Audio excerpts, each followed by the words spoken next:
Jai Vishnu Pad Paramahamsa Parivrajacharya Astotara Satashi Shrimad His Divine Grace A.C. Bhaktivedanta Swami Srila Prabhupada Ki Jai Ananta Koti Vaishnava Vrinda Ki Jai. All glories to the assembled devotees. All glories to the assembled devotees.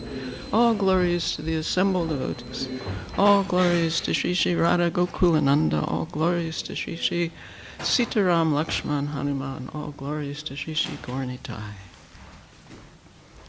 Hare Krishna. Thank you all for coming this morning. So we're celebrating the day that Srila Prabhupada left India to come to the United States of America, to New York. The actual date was the 13th of August, 1965, which corresponds to August 20th, 2024. So I picked this verse from the Chaitanya Charitamrita. I felt it was appropriate for the occasion. It doesn't have a purport, but we can do the Bengali together.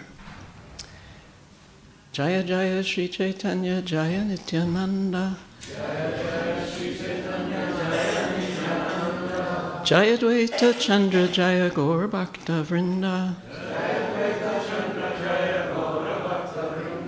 Jaya Jaya Sri Chaitanya Jaya Nityananda. Jaya Jaya Sri Chaitanya Jaya Nityananda. Jaya Dvaita Chandra Jaya Gaur Bhakta Vrinda.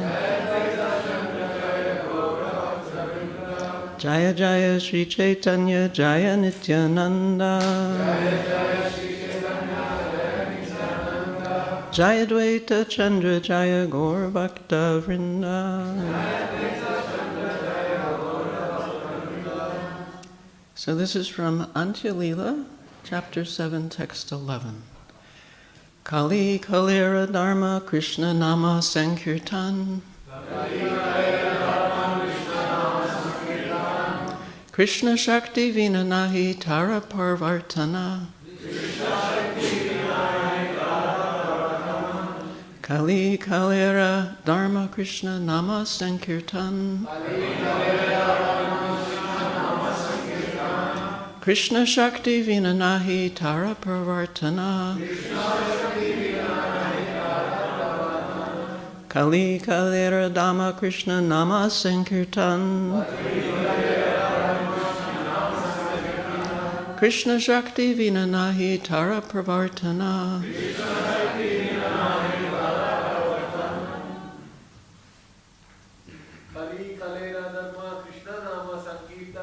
Kali Kalera Krishna Krishna Sankirtan.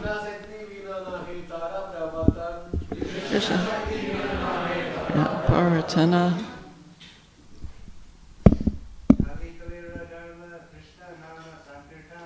Kali Kalera Dharma Krishna Nama Sankirtan.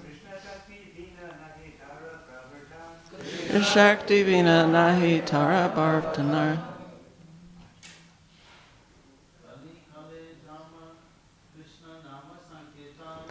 Kali Kalera Dhamma Krishna Nama Sankirtan. Krishna Shakti Vina Nahi Tara Parvartana. Ladies? Kali Kalera Dharma Krishna Nama Sankirtan. Krishna Shakti Vina Nahi Tara Parvartana.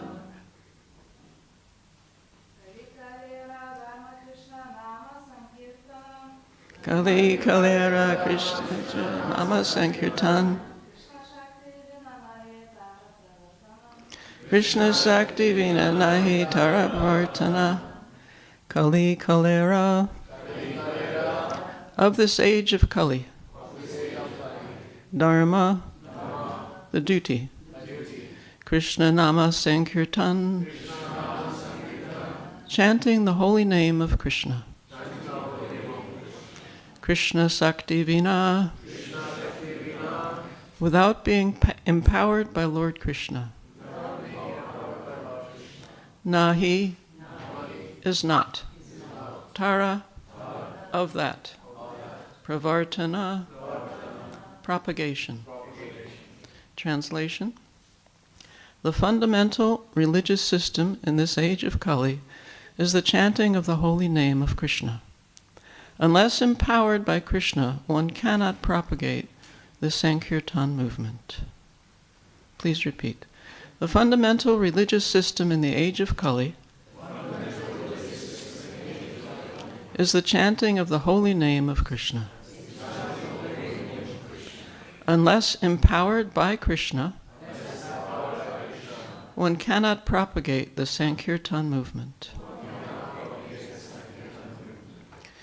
So I think it's understood that His Divine Grace, A.C. Bhaktivedanta Swami Prabhupada, was certainly empowered to propagate the Sankirtan movement, empowered by Krishna. But because he was empowered does not mean that it was an easy service for him. On the contrary, we will see that it was a great struggle that lasted for many years.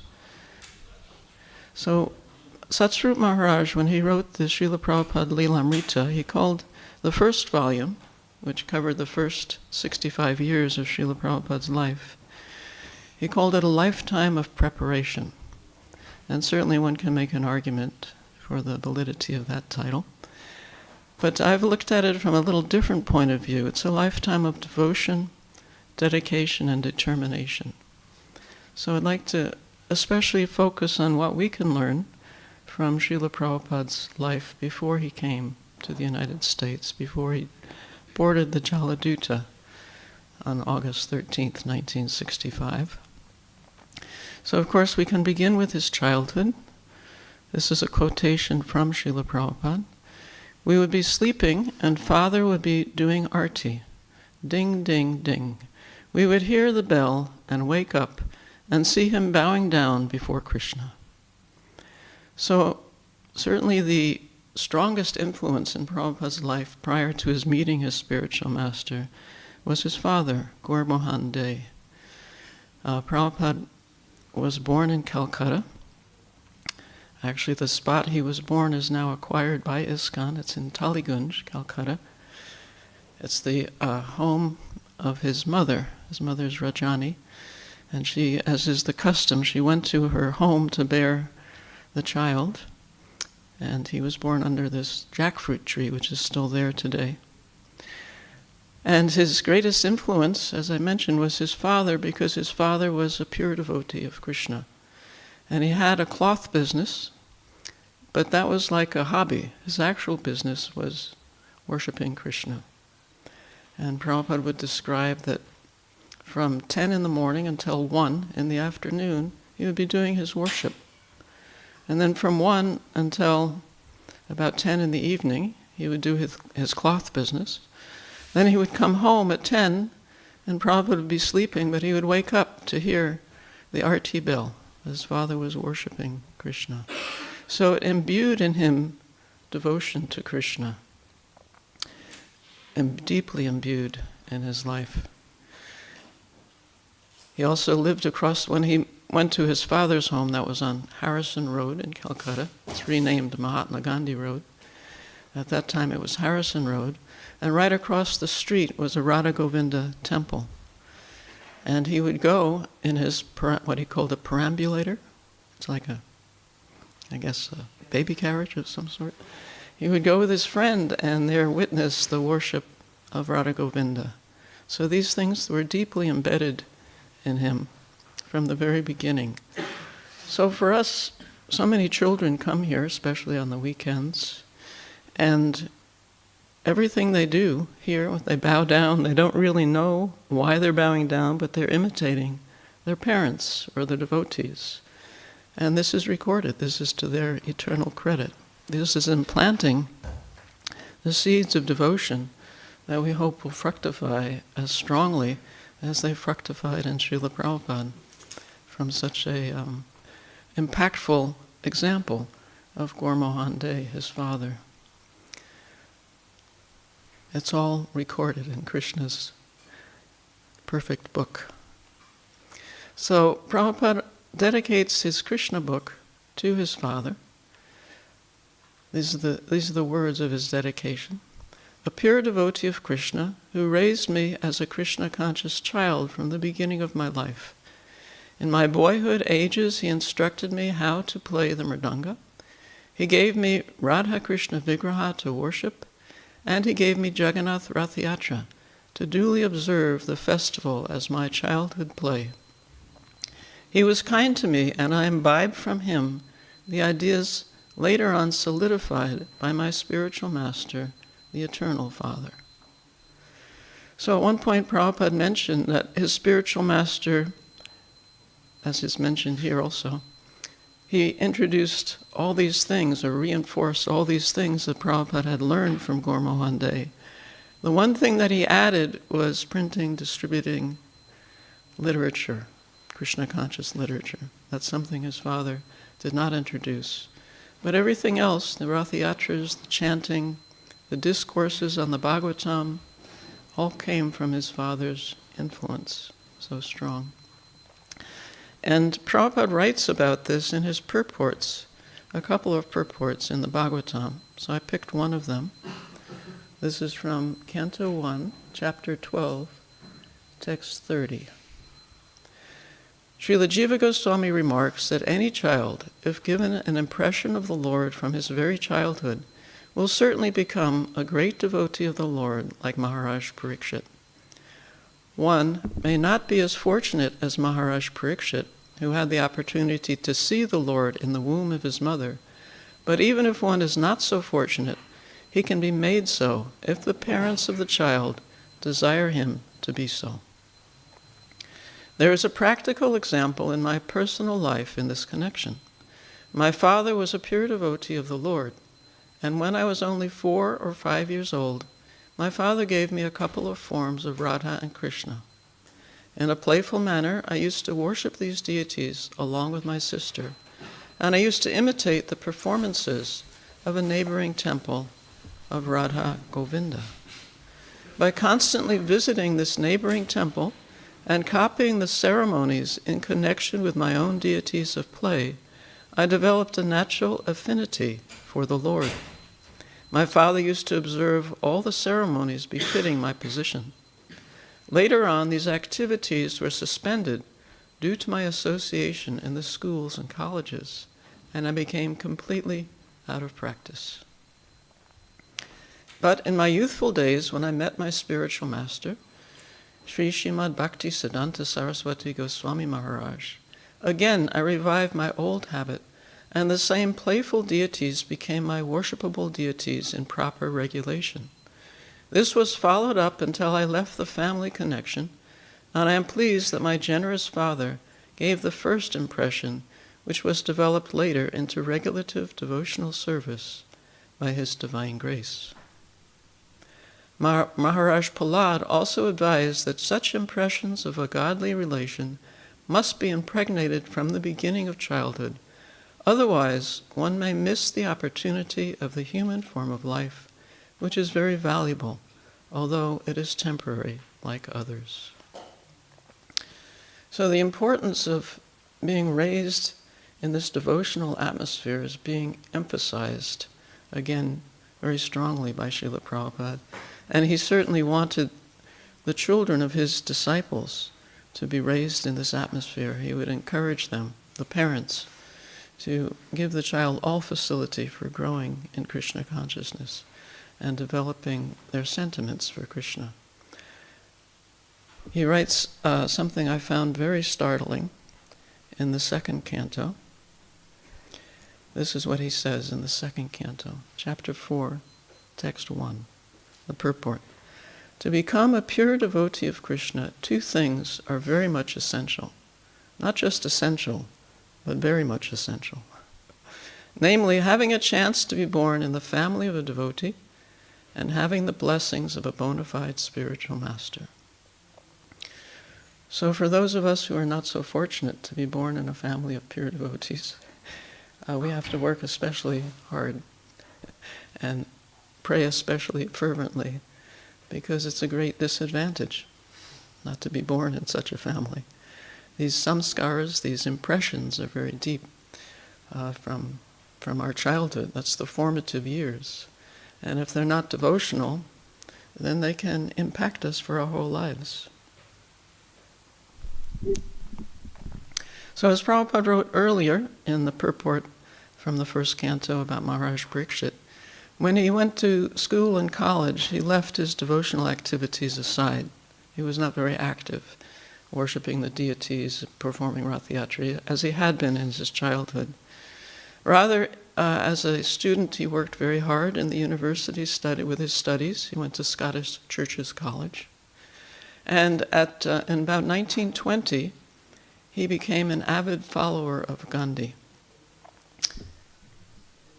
He says here, I joined Gandhi's movement in 1920 and gave up my education. Although I had passed my final examination, BA, I gave it up and did not appear.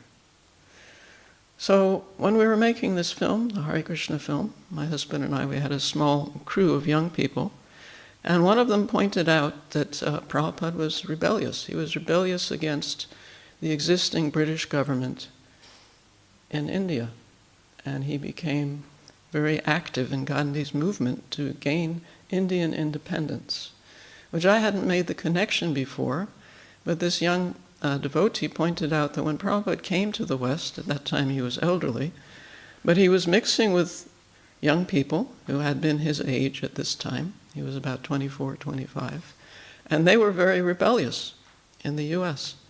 They were rebelling against unfair treatment of black people. The civil rights movement was very active.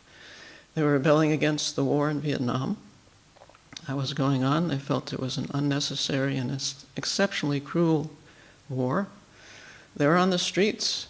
They were actively looking for alternatives to their parents' way of life, the middle-class life that they saw as not very fulfilling, kind of a dead end. And so he was in the midst of this, and to some extent he had also been a rebel without the licentious lifestyle and the drugs, but a rebel nonetheless. So when it came time, because he was very caught up in this, when it came time to get his degree, he took this extraordinary step that even though it was available to him, because Gandhi said it's from the British, that was a British university, Scottish Churches College. So to fortify the position that we want independence, they wouldn't accept this diploma from the British institution.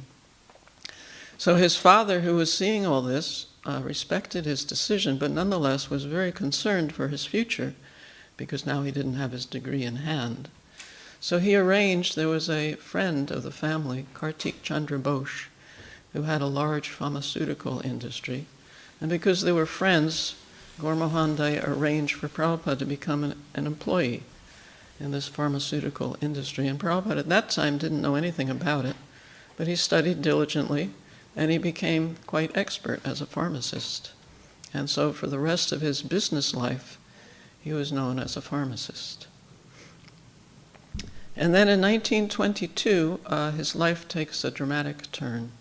This is the turning point, and his life is never the same. When he meets his spiritual master, Srila Bhaktisiddhanta Saraswati Thakur, who was an exalted personality, exalted devotee.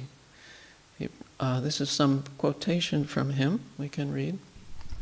There has not been, there will not be, such benefactors of the highest merit as Chaitanya Mahaprabhu and his devotees have been.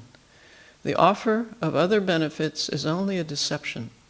It is rather a great harm, whereas the benefit done by him and his followers is the truest and greatest eternal benefit. This benefit is not for one particular country, causing mischief to another, but it benefits the whole universe. So we know there's a famous meeting, it's portrayed in this painting, that Prabhupada was dragged by a friend of his, Narendranath Mullik, to see Srila Bhaktisiddhanta Saraswati in the newly opened Gaudiya Math at 1 Altadanga Road in Calcutta. And the devotees in the Hare Krishna movement have now obtained that building and renovated it. So if we go to Calcutta, we can actually see the place where Srila Prabhupada first met his spiritual master and had this fateful discussion. Whereas Prabhupada, when he came in, I hope we all know the pastime, but when Prabhupada first came in, he was offering his obeisances, as one does to a holy person. And while offering his obeisances, he and his friend, Srila Bhaktivedanta Saraswati Thakur, said, "You are educated young men. You should preach the message of Chaitanya Mahaprabhu to the English-speaking people of the world." So Prabhupada had, as he grew up in the home of Gormohan Dey hosted many sadhus, so-called sadhus, out of respect for Vaishnavism. And Prabhupada had seen that they were not actually sadhus. They were loose in their behavior. They didn't follow regulative principles. They were not very keen in remembering Krishna. So he did not have a high estimation of these so-called sadhus, which is why he was reluctant to visit the Gaudiya Math. He thought this was just another one of dozens of sadhus who used the dress just to fill their bellies and had no real desire to do much more than that. So when he heard this from Srila Bhaktisiddhanta Saraswati Thakur, he was startled. And yet he was engrossed in nationalism and Gandhi's movement. So he had this argument, first India must become an independent nation, and then we can talk about spreading Lord Chaitanya Mahaprabhu's movement. And Srila Bhaktisiddhanta Saraswati soundly defeated his argument, saying that nationalism is a temporary thing, comes and goes, but we are talking about the eternal, absolute truth, which is our relationship to Krishna, developing that relationship and learning to love Krishna without motivation and without interruption. So Prabhupada was defeated, and he said he was very glad to be defeated. So this is a great lesson for us, because it took real humility. He was involved, he was wearing khadi, which is how people were known as nationalists. He was enthusiastic for Gandhi's movement. And when he heard this, immediately he felt this is the right path. What's being described by this great Vaishnava is actually the absolute truth. And he gave up his nationalism. He changed his whole course of life from this meeting. And he said later on that actually it was from that meeting that he accepted him in his heart as his spiritual master. Although it was years later that he actually formally took initiation. It was at this point that he became, in his heart, the disciple. However, he also said that he had obligations, family obligations. By this time, not only was he married, but he had a son. And he would have given up immediately and followed Srila Bhaktisiddhanta Saraswati Thakur, but he had an obligation to his family, to his child, and he said it would have been an injustice. The time was not right, which is also a great lesson for us, that in life we go through phases, and at one phase the time will be right for something and not for something else. And then as the phase changes, we can change also our occupation, our intentions. So at this time, Prabhupada's intention was he had to support his family. That was his duty. And at the same time, he wanted to engage in devotional service. So he had to balance these two. He at one point was becoming a very successful businessman. It did seem like he would be a rich devotee who could contribute notably to the Gaudiya Math project.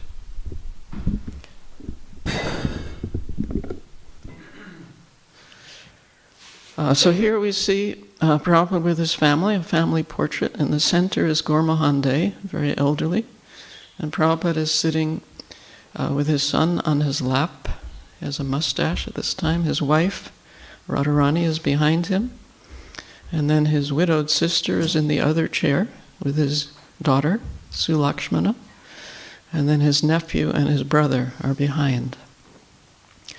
So they moved to Allahabad at this time. He had a pharmacy, Dey's pharmacy, It was known throughout Allahabad, and it was quite successful in the pharmaceutical.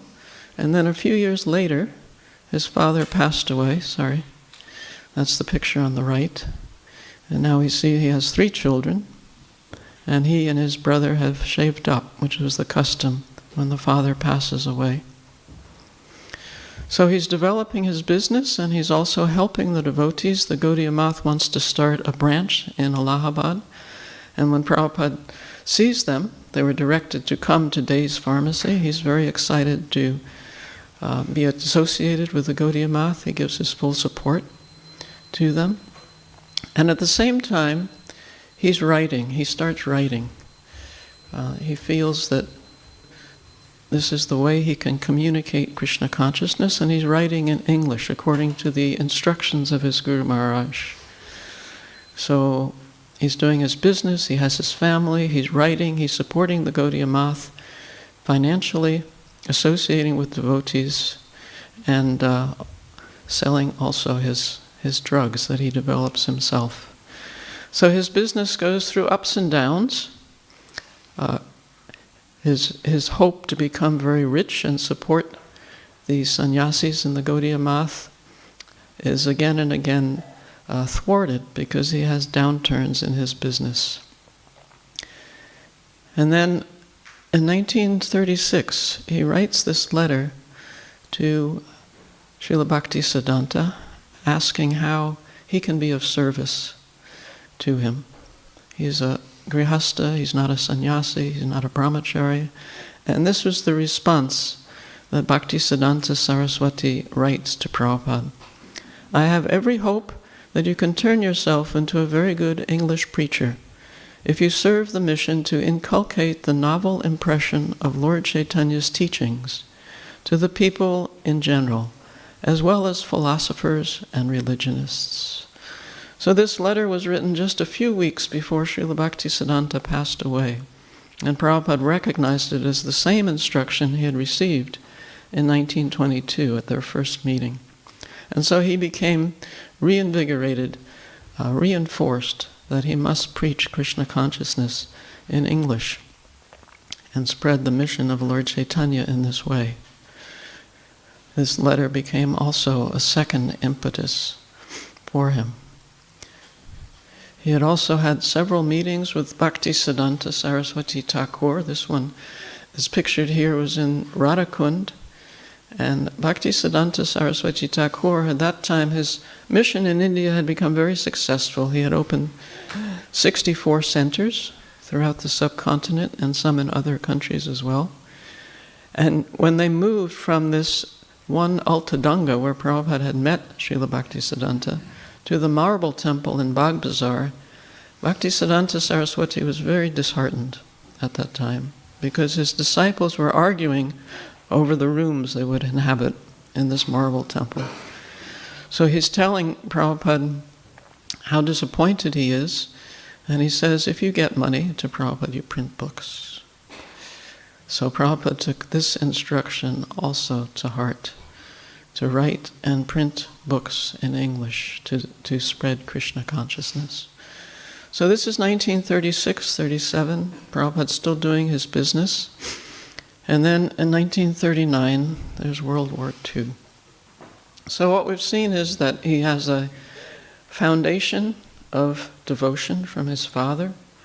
Then in these years from 1922 to 1936, he becomes completely dedicated to the mission of his spiritual master, 100% dedicated.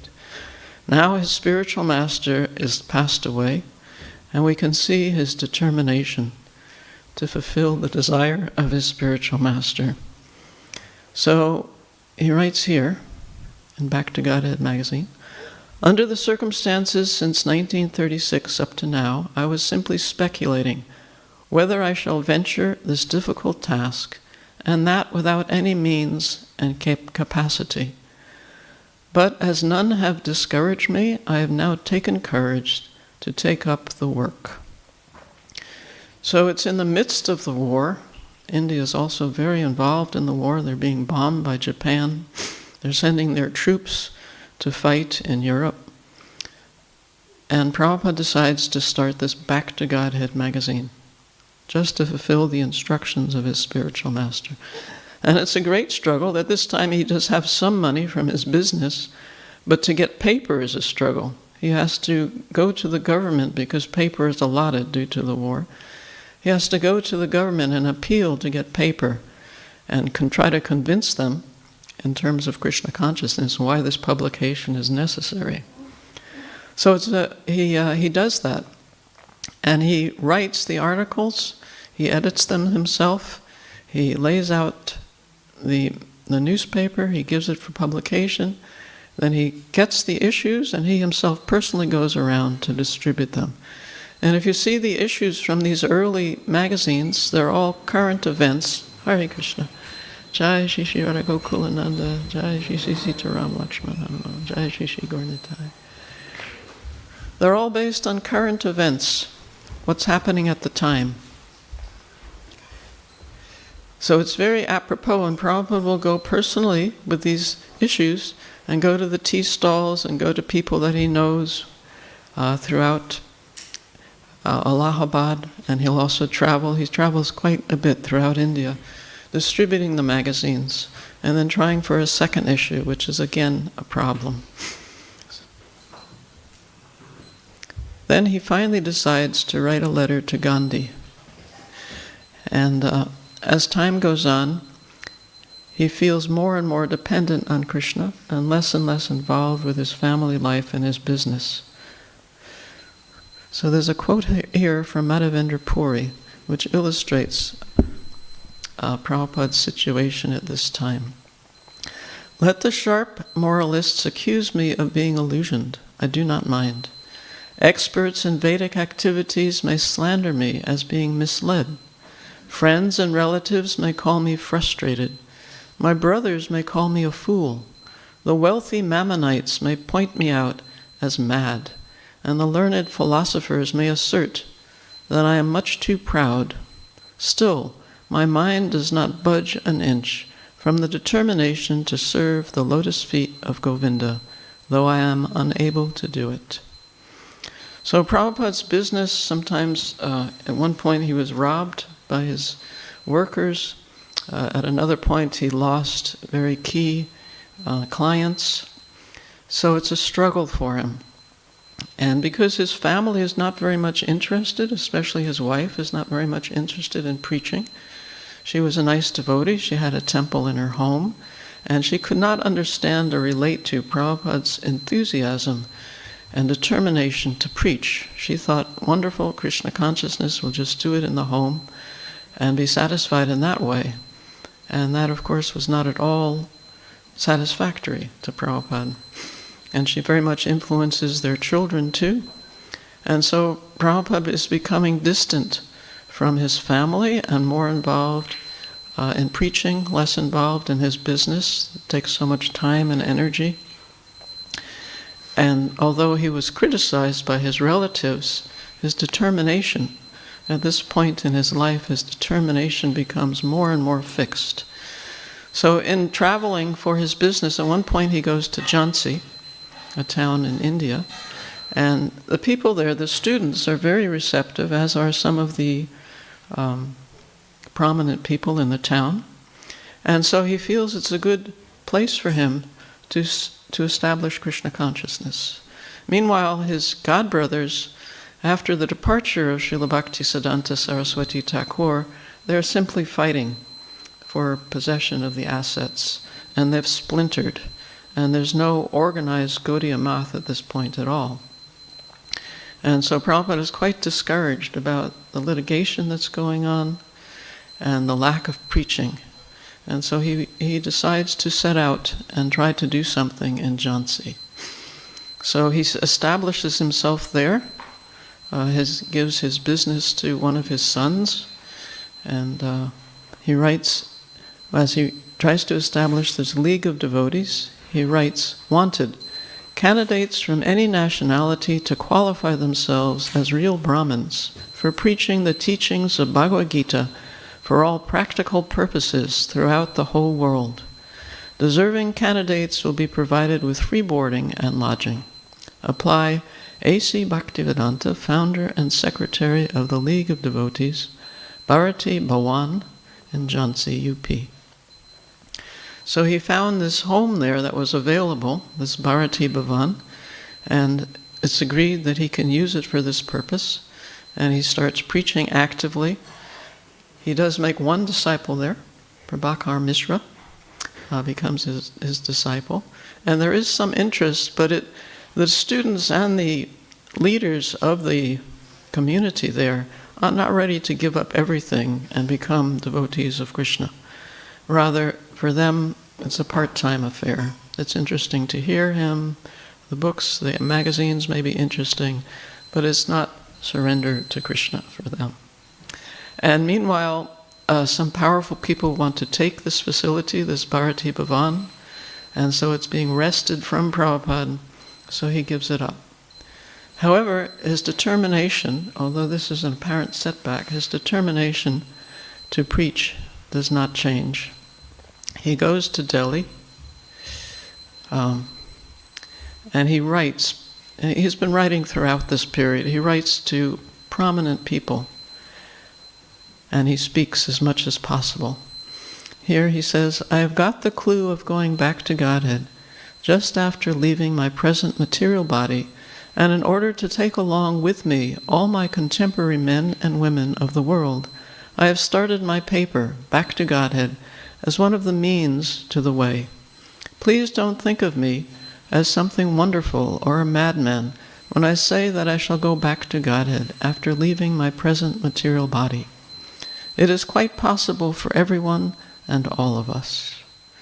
So here he's writing a letter to India's president, encouraging him. If you read the Lilamrita, he's written dozens and dozens of letters, and very rarely does he get a response. And more rarely does he get a favorable response. People will write saying they're not interested, they can't relate to it. And yet he goes on writing. He goes on with his Back to Godhead endeavors. He again picks up this, and as I mentioned, personally distributes them everywhere he can. And he refers to this verse from time to time from the Srimad Bhagavatam. Shri Bhagavan Uvacha Yasyaham Anugrinami Harishye Tad Danam Shanai Tato Danam Tyajati Asya Swajana Dukkha Dukhitam. The personality of Godhead said, if I especially favor someone, I gradually deprive him of his wealth. Then the relatives and friends of such a poverty-stricken man abandon him. In this way, he suffers one distress after another. So Prabhupada sees that his ideas to become wealthy and spread Krishna consciousness have been completely foiled, and he takes that as Krishna's hand in his life. So it's not something discouraging. He has to simply go in another direction. So I found this quote, which I think is very pertinent for us, because it shows how determined he was. This is from a room conversation with Dr. Copeland, professor of modern Indian history, from 1975 in Melbourne. I was living alone. I had no income, no friend, no shelter. Since I left my home since 1954, I never cared for anyone maintaining me, and there was no resource, fixed income, nothing of the sort. I depended on Krishna. Similarly, in the whole society, we are feeding daily 10,000 men. We have got about 100 centers, and we are maintained just like European American standard, not vagabond standard, but still we have no fixed income. Depend on Krishna. If he wants, he will give us food. If he wants, we shall starve.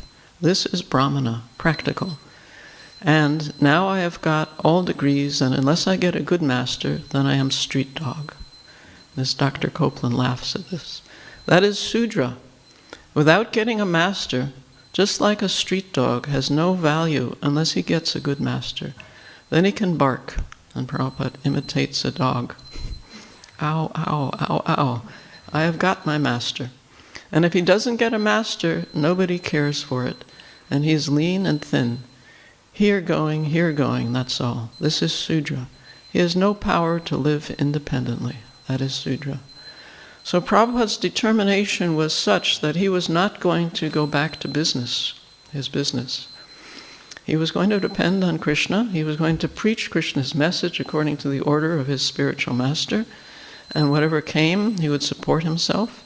And if nothing came, he would starve. And a little after this is 1954. In 1959, at the encouragement of his godbrother, Kesha Maharaj, he decides to take sannyas. I was sitting alone in Vrindavan writing. My godbrother insisted me, Bhaktivedanta Prabhu, you must do it. Without accepting the renounced order of life, nobody can become a preacher. So he insisted. Not he insisted, practically my spiritual master insisted. He wanted me to become a preacher. So he forced me through this godbrother. You accept. So unwillingly I accepted. So several times Prabhupada had a dream that his spiritual master came to him and wanted him to accept the renounced order of life. And he said, this was horrible. How can I leave my family, my children, my wife? And yet the dream repeated, and then it was externalized by Keshav Maharaj. And so here we see he accepts sannyas. Keshav Maharaj is sitting between them. And he goes on with his writing and publishing. Very often he can't afford to pay the printer. The printer will give him some copies, and then he'll sell those and come back and give the printer the money, and then he'll get a few more copies. Such a struggle it was to accomplish both the magazine, what to speak of the books. And after he had done many issues of Back to Godhead, a librarian suggested to him, you should really do books, because people just throw away newspapers, but books have substance. So he takes this as Krishna's indication, and he starts this monumental task of translating, printing, and distributing Srimad Bhagavatam. Our capacity of presenting the matter in adequate language, especially a foreign language, will certainly fail, and there may be so many literary discrepancies in spite of our honest attempt to present it in the proper way. But we are sure that with all our faults in this connection, the seriousness of the subject matter will be taken into consideration, and the leaders of the society will still accept this on account of its being an honest attempt for glorifying the Almighty Great, so much now badly needed. So Prabhupada was living in Vrindavan. First he lived in the Vamsi Gopalji temple in Vrindavan, and then he finally moved to the Radha Damodar temple. And there he would write in the mornings. All morning he would write. And finally he would go to Delhi with the manuscripts. He would oversee the typesetting of the manuscripts. Again, he would go personally to buy the paper, deliver the paper to the printer, oversee the printing of it. He commissioned someone to make this artwork for the cover, which was printed at a different printer. And then he oversaw the binding of it. This is all, is typeset by hand. It's hard for us to relate to, but each letter was put in by hand by a typesetter. And he would proofread, make corrections, and then after the first one was published, he would sell it to booksellers. He would get reviews from it, endorsements, and he would use that to garner funds for the second and third volumes. So it was not easy for him. At one time, he was distributing, it was very hot, and he got heat stroke. He fell down with heat stroke. Another time when he was doing this distribution, he was gored by a bull. And, he was setback after setback, but his determination was unwavering because he had implicit faith in the words of his spiritual master. And he had complete devotion to Krishna from the influence of his father. So after the 3 volumes were completed, he convinced Sumati Morarji with great difficulty to allow him to go to the United States aboard the Jaladuta. She was not at all inclined. He was so old. His health was not very good. He had no supporters in the United States, no funding, and yet his determination convinced her. And so finally, I planned that I must go to America. Generally, they go to London. But I did not want to go to London. I was simply thinking how to go to New York. I was scheming whether I shall go this way through Tokyo, Japan, or that way. Which way is cheaper? That was my proposal. And I was targeting to New York always. Sometimes I was dreaming that I have come to New York. So this is the Jaladuta. Unfortunately, it's no longer existing. And as we know, Prabhupada had difficulties aboard the Jaladuta. He had 2 heart attacks, very painful. He said if a third one came, surely he would die. And finally, when he got to New York, he had so many more problems. He would first struggle in Butler, then he went to New York, he was struggling alone. He wrote to his godbrothers asking for assistance, men and facilities, and they said, you have to join our particular math before we will give you any facility. And so he wrote back to this particular godbrother who wrote that, and he said, I am not a man to be disappointed. Despite all the setbacks, one after the other, he was not a man to be disappointed.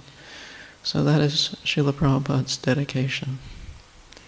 So we're just at 8:30. Maybe there's some comments or questions.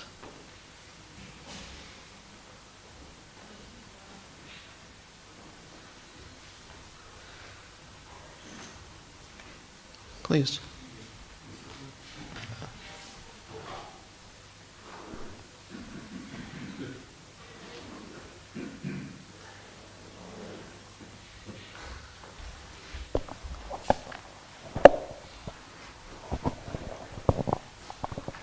Thank you very much for your class. I read the Prabhupada Lilamrita many years ago, and you've actually inspired me to get back into it, Prabhupada's pastimes. Just a little announcement. After Prasadam, we're going to do some bhajans. So maybe we can, if anyone wants to chant the bhajans that Prabhupada composed on the Jaladuta, then we can do it at 9 o'clock-ish. Hare Krishna. Thank you.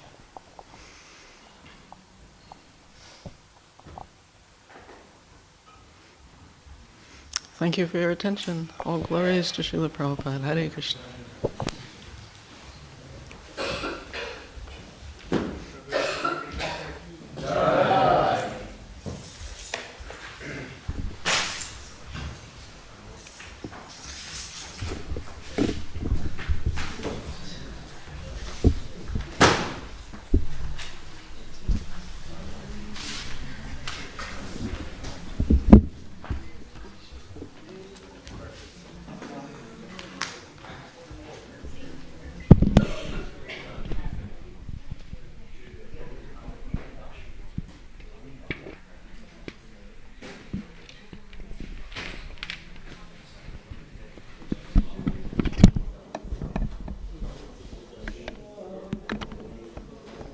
Here, so still, the verse where Sri Bhagavatam, Canto 88, text 8.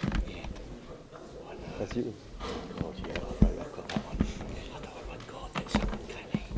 Yeah. So much parallels. I literally, I read it and I looked back at you and I was like, Oh my God, yeah.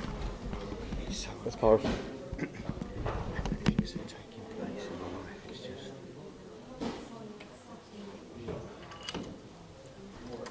really Chant Hare Krishna. so lucky. Hare